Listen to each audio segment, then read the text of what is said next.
स्वागत है आपका फिर से मेरी दुनिया सीमास वर्ल्ड में। और आज मैं आपके साथ अपना संडे का डे शेयर कर रही हूँ। और आज मैंने अपने किचन में अपनी गणपति बप्पा के भोग के लिए बनाया है मुंबई महाराष्ट्र का फेमस ट्रेडिशनल रेसिपी उकडीचे मोदक, जिसे मैंने अपनी एक महाराष्ट्रन फ्रेंड उज्ज्वला से सीखा है। और मैं बिहार से बिलोंग करती हूँ, पर मुझे महाराष्ट्रन फूड भी बहुत पसंद आते हैं, तो मैं यहाँ आपको अपनी रेसिपी शेयर कर रही हूँ। मोदक के लिए सबसे पहले स्टफिंग तैयार कर रही हूँ। यहाँ मैंने 3 कप ग्रेटेड कोकोनट लिया है, थोड़े ड्राई फ्रूट्स लिए हैं मैंने, ये खसखस लिया है। यहाँ पर मैंने जितना कोकोनट है उसका आधा जागेरी गुड़ जाएगा, तो यहाँ पर 1.5 कटोरी गुड़ है, थोड़ा घी है, और यहाँ पे इलायची और जायफल को मैंने क्रश किया है। कढ़ाई गरम करके मैंने इसमें थोड़ा सा घी डाला है और खसखस और ड्राई फ्रूट को बिल्कुल हल्का सा रोस्ट किया है मैंने। इसे बहुत ज़्यादा रोस्ट बिल्कुल भी नहीं करना है, बस हल्का सा रोस्ट करने के बाद इसमें मैंने ग्रेट किए हुए कोकोनट को ऐड कर दिया है। फ्लेम मीडियम पर है, बहुत लो भी नहीं है और बहुत हाई भी नहीं है। और कोकोनट को इसमें डालने के बाद हम 3 मिनट तक मैंने इसको हल्का भूना है। कोकोनट को बहुत ज़्यादा बिल्कुल भी नहीं भूनना है। और इसके बाद जब ये 3 मिनट भूनने के बाद मैंने इसमें जागेरी मिक्स की है। मेरा ये ऑर्गेनिक जागेरी है, इसके लिए थोड़ा लिक्विडी फॉर्म में है। आप ड्राई जागेरी भी यूज़ कर सकते हैं, गुड़ यूज़ कर सकते हैं। और गुड़ को और नारियल को अच्छी तरह मिक्स करने के बाद हम इसे 5 मिनट तक मैं इसे भूनूंगी, जिससे गुड़ अच्छी तरह मिक्स हो जाए नारियल में और ये बिल्कुल ड्राई हो जाए, क्योंकि इसकी स्टफिंग करनी है तो ये ड्राई होना बहुत ज़रूरी है। 5 मिनट में ये अच्छी तरह मिक्स होकर के बिल्कुल ड्राई हो चुकी है ये स्टफिंग। और यहाँ पर ये स्टफिंग मेरे बिल्कुल तैयार हो गई है।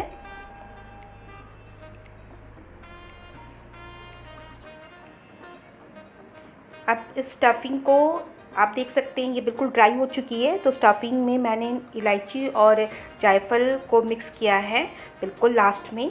और अब जब तक ये ठंडा होगा तब तक हम मोदक का डो रेडी करेंगे। तो इसके लिए मैंने यहाँ पर लिया है 2 कप चावल का आटा, और इसके लिए आधा कप दूध लिया है और 1.5 कप पानी लिया है। क्वांटिटी दोनों की सेम है, बट इसका डिफरेंसेस बस यही है। और इसमें 1 चम्मच घी जाएगा। तो 1.5 कप पानी और दूध को मिक्स करने के बाद इसे बॉईल करना है। और इसमें मैंने यहीं पर 1 चम्मच घी मिक्स कर दिया है। और जब ये अच्छी तरह उबलने लगे, बिल्कुल गर्म हो जाए दूध और पानी मिक्स होकर के, तो फिर हम इसमें चावल का आटा डाल करके अच्छी तरह मिलाएंगे। ये प्रोसेस बहुत अच्छे से करने की ज़रूरत है, थोड़ी सी भी गड़बड़ होने से पूरे मोदक ख़राब हो जाते हैं, इसलिए बहुत ही आराम से इस प्रोसेस को करना है। तो जब अच्छी तरह से पानी और दूध उबल चुका था तो मैंने इसमें चावल का आटा धीरे धीरे मिक्स किया। गैस का फ्लेम लो है अभी भी, और मैंने इसमें जल्दी जल्दी सभी को मिक्स किया है, क्योंकि इसे अभी हमें थोड़ा सा स्टीम भी देना है। तो मैंने इसे अच्छी तरह मिक्स किया है, क्योंकि ये बिल्कुल ड्राई नहीं होना चाहिए, अच्छी तरह पानी में मिल जाना चाहिए चावल का आटा। और ये इस फॉर्म में आ जाने के बाद मैंने इसे अच्छी तरह ढक करके 5 मिनट स्टीम दिया है लो फ्लेम पर। और अब ये स्टीम देने के बाद जो हमारा डो है बिल्कुल तैयार है। अब इसे हमें इसी गर्म में ही गूंदना है, ये सबसे इम्पॉर्टेंट और डिफ़िकल्ट टाइम होता है। और जो महाराष्ट्र लेडी होती हैं वो ये तरीका यूज़ करती हैं जो मैंने यहाँ पे यूज़ किया है। बहुत गर्म होता है, इसलिए हाथ बिल्कुल ना लगाएं। और यहाँ पे 1 चम्मच घी डाल करके ये थोड़ा ठंडा हो चुका है, तो मैंने इसे हाथों से अच्छी तरह मसल के गूंदा है।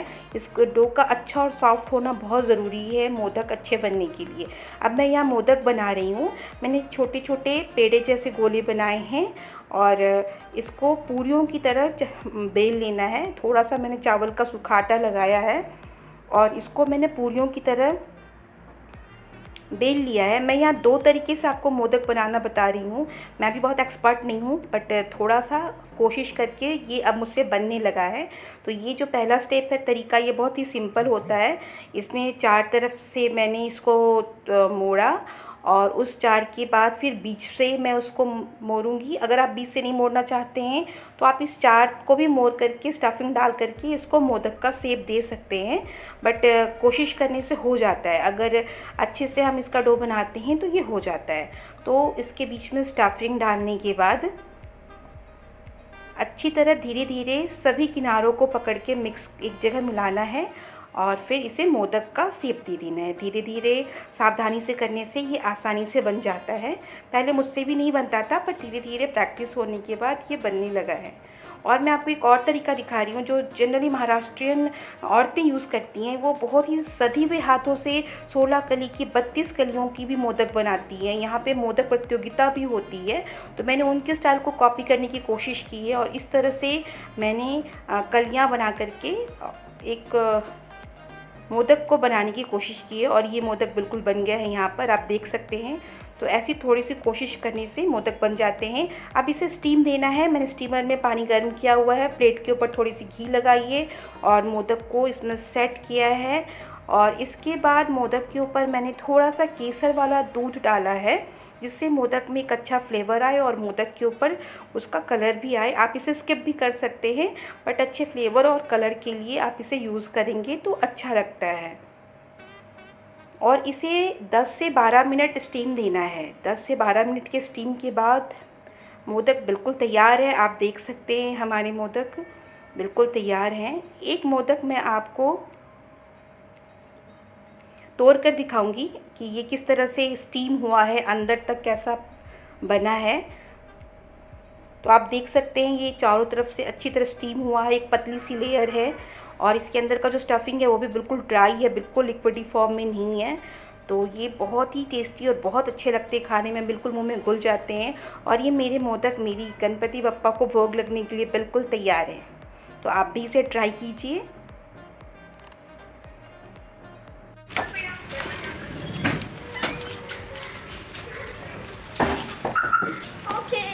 Where are you going? Daddy bottle अंदर रखा हुआ है। ठीक है। Mommy, I know fake me. Yes? Fake. क्या है इसमें?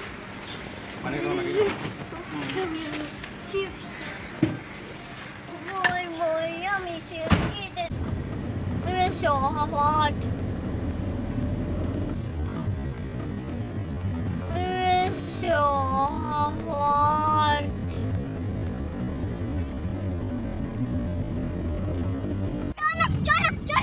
Chuck. तुम्हें क्या चाहिए? Do truck. Well, he's not there yet. Oh, I see. Yes, car.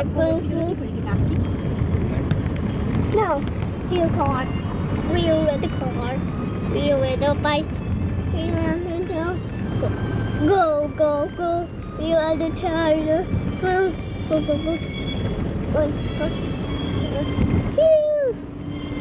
और अपना लंच फिनिश करने के बाद हमने अचानक से प्लान किया है कि बस आज हम कहीं बाहर जाएंगे और हम निकल पड़े हैं। और थोड़ी देर में मैं आपको बताती हूँ हम कहाँ जा रहे हैं।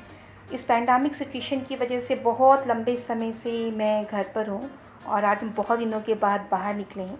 और आपको ये टनल देख के समझ में आ गया होगा कि मैं मुंबई टू लोनावाला रूट पर हूँ। लोनावाला खंडाला मुंबई कर की फेवरेट हॉलीडे डेस्टिनेशन होती है और ये रेनी सीज़न के लिए तो बहुत ही खूबसूरत प्लेस होता है। अक्सर हम रेनी सीज़न में यहाँ हर साल ज़रूर जाते थे, बट इस बात की पैंडेमिक सिचुएशन ने हमें बिल्कुल पिछले 4 महीनों से अपने घर के अंदर रहने के लिए मजबूर कर दिया था और मैंने अपने बच्चों की वजह से एक्स्ट्रा प्रिकॉशंस लिया था। बट आज हम अपने आप को बाहर निकलने से बिल्कुल नहीं रोक पाए और पूरी सेफ्टी के साथ हम इस बात का ध्यान रखते हुए बाहर निकले हैं कि हम लोगों के टच में ज़्यादा ना आए। और आपको मैं दिखाती हूँ कि ये जो रूट है हमारा लोनावाला रूट, इसकी खूबसूरती खुद में ही बहुत ही अच्छी लगती है। आपको चारों तरफ बस माउंटेन ग्रीनरीज दिखाई देगी और ये मुंबई पुणे एक्सप्रेस वे है जिस पे ड्राइव करना इसका एक अलग ही मज़ा होता है और बहुत खूबसूरती है। आज बारिश नहीं हो रही है, पिछले 10 दिनों से मुंबई में बारिश बंद है। अदरवाइज़ बारिश में रेनी डे में ये रूट इतना खूबसूरत लगता है, बिल्कुल हेवन फील होता है। क्लाउडी वेदर, बारिश होती रहती है तो हर जगह से फॉल गिरते रहते हैं और mountains greeneries just like a heaven. यहाँ की खूबसूरती इतनी ज़्यादा होती है कि आपकी नज़रें लोकेशन से, माउंटेन से, व्यूज़ से हट ही नहीं पाती है। और ये मेरा फेवरेट डेस्टिनेशन है। मैं रेनी सीज़न में हर साल हम लोग लोनावाला खंडाला ज़रूर जाते हैं और आज तो हमने ये सडनली प्लान किया है कि हम अपने बच्चों को लेके बाहर निकलें, क्योंकि 4 महीने से मेरे बच्चे बिल्कुल घर के अंदर बंद हैं, हम लोगों से मिलते भी नहीं हैं मुंबई में। मुंबई की सिचुएशन आप सभी को पता है। तो आज मेरे बच्चों की खुशी देख कर के मेरे लिए इस ट्रिप की जो खुशी है वो बहुत दुगनी हो गई है। और ये मैं लोनावाला सिटी के अंदर घुस चुकी हूँ, बट हमने कहीं भी बाहर निकलने की कोशिश नहीं की, ना लोनावाला की चिक्की खाई, ना लोनावाला की किसी भी और जगह पे रुके। और ये हमारा फेवरेट पॉइंट है लोनावाला का, जहाँ हम जब भी लोनावाला आते हैं, जब भी, तो यहाँ ज़रूर बहुत सारा टाइम स्पेंड करते हैं। बट आज हमने बहुत थोड़ा सा समय ही यहाँ पे बिताया है। हार्डली मुझे लगता है मैं 10 मिनट से ज़्यादा यहाँ नहीं रुकी हूँ। बट बहुत यहाँ की जो खूबसूरती है ना, आप देख सकते हैं, बहुत खूबसूरत प्लेस है ये। दूर तक सिर्फ क्लाउड्स, माउंटेन्स, वाटरफॉल, बस यही सब दिखेंगे। इतनी ठंडी हवा। और आज का जो ये हमारा ट्रिप है, इसकी खूबसूरती हमारे लिए और दुगनी हो चुकी है, क्योंकि इस व्यूज़ के लिए, इस खुली हवा के लिए पता नहीं कितने दिनों से मेरे बच्चे और मैं तरस रहे थे। तो आज तो बस हमारा मन ही नहीं है कि हम यहाँ से वापस कहीं जाएं, और बस हम यहाँ खड़े हैं। बट मैं सरप्राइज़ भी हूँ कि यहाँ बहुत क्राउड है। बिल्कुल नहीं लग रहा है कि लोग अपने घरों में लॉकडाउन की वजह से थे, शायद इसकी वजह से या क्या। थोड़ी वरीड भी हूँ क्योंकि मेरे पास छोटे बच्चे हैं, बट यहाँ से जाने का मोह नहीं छूट रहा है। बहुत खूबसूरती, यहाँ की ब्यूटीनेस आप एक बार देखो, आपको बहुत अच्छा लगेगा। और हमने यहाँ थोड़ा सा समय शांति से खड़े होकर एक्सपेंड किया, ठंडी ठंडी हवा फील की।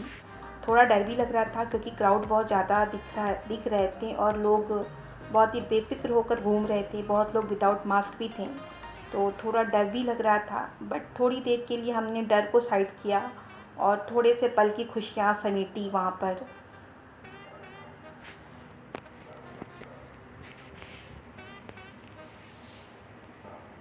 इस नेचुरल ब्यूटी, ठंडी हवा का बहुत अच्छा हमने लुत्फ़ उठाया।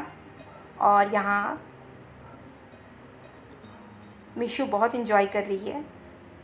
अब हमने सोचा कि हम वापस अपनी गाड़ी में चले जाएं, क्योंकि यहाँ पे हम जहाँ भी कोशिश कर रहे हैं कि लोगों से दूर हट के खड़े हों, बट ऐसा हो नहीं पा रहा था क्योंकि बहुत क्राउड, बहुत भीड़ था। और ये वाटरफॉल है जो फॉग की वजह से क्लियर नहीं आ रहा है, बट बहुत खूबसूरत दिख रहा है ये। यहाँ खड़ा होना खुद में ऐसी फीलिंग है कि यहाँ से लौट के जाने का मन नहीं कर रहा है। बट सिचुएशन अभी जो चल रही है उसकी वजह से हम बहुत अधिक देर तक इस तरह नहीं रह सकते हैं, तो हमने बहुत जल्दी वापस यहाँ से जाना डिसाइड किया।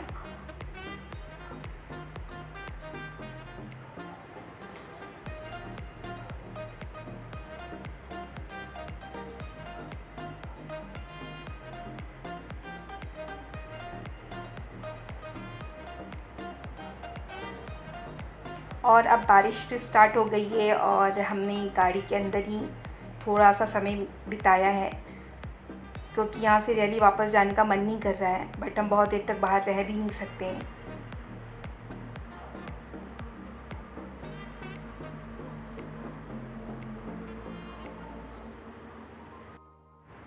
बाहर बारिश हो रही है और गाड़ी के अंदर हम अपना स्नैक्स टाइम कर रहे हैं। हम इस प्लानिंग से निकले ही थे कि हम लोनावाला खंडाला में कहीं जा कर के चाय पियेंगे और थोड़ा सा टाइम स्पेंड करेंगे, क्योंकि हमें पता था हम बाहर बहुत देर तक रह तो सकते नहीं हैं। तो मैंने घर से पूरी तैयारी की थी। मैंने स्नैक्स बच्चों के लिए कुछ बिस्किट्स, चाय वगैरह सब कुछ रेडी करके मैं निकली थी घर से। और पीछे सिद्धार्थ अपनी ऑनलाइन क्लास अटेंड कर रहा है, क्योंकि उसकी इवनिंग के ऑनलाइन क्लासेस हैं और हम अपनी मस्ती कर रहे हैं। मिशको बिल्कुल मूड में है, वो बहुत खुश है। उसने बहुत दिनों के बाद बाहर निकलने के बाद उसको खुश देख कर के हमें इतनी खुशी मिल रही है। और सच में ये वही वाली सीन हो गई है। हम आपस में बात भी कर रहे हैं कि लोनावाला खंडाला की घाट पे हम चाय पी रहे हैं साथ में और बहुत इन्जॉय किया हमने एक छोटा सा ट्रिप। ये हमारे घर से 60 किलोमीटर के डिस्टेंस पर है और मेरे घर से ही 1 से 1.5 घंटे लगते हैं यहाँ तक आने में।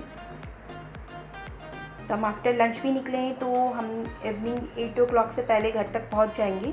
इसके लिए हम आराम से यहाँ रिलैक्स होकर के अपना स्नैक्स टाइम एंजॉय कर रहे हैं और बहुत दिनों के बाद घर से बाहर निकलने की जो खुशी है उसको फील कर रहे हैं।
वापस जाना है क्योंकि इवनिंग हो रही है और बारिश भी स्टार्ट हो गई है। बट सच में हमें वापस जाने का मन नहीं है। पहले जब भी हम लोनावाला आते थे तो 1 से 2 दिन का स्टॉपेज कहीं होता था और हम बहुत इंजॉय करते थे। यहाँ के बहुत सारे ब्यूटीफुल पॉइंट्स हैं वहाँ पर, बट अभी हम ऐसा नहीं कर सकते और अब हम रिटर्न हो रहे हैं अपने घर की तरफ।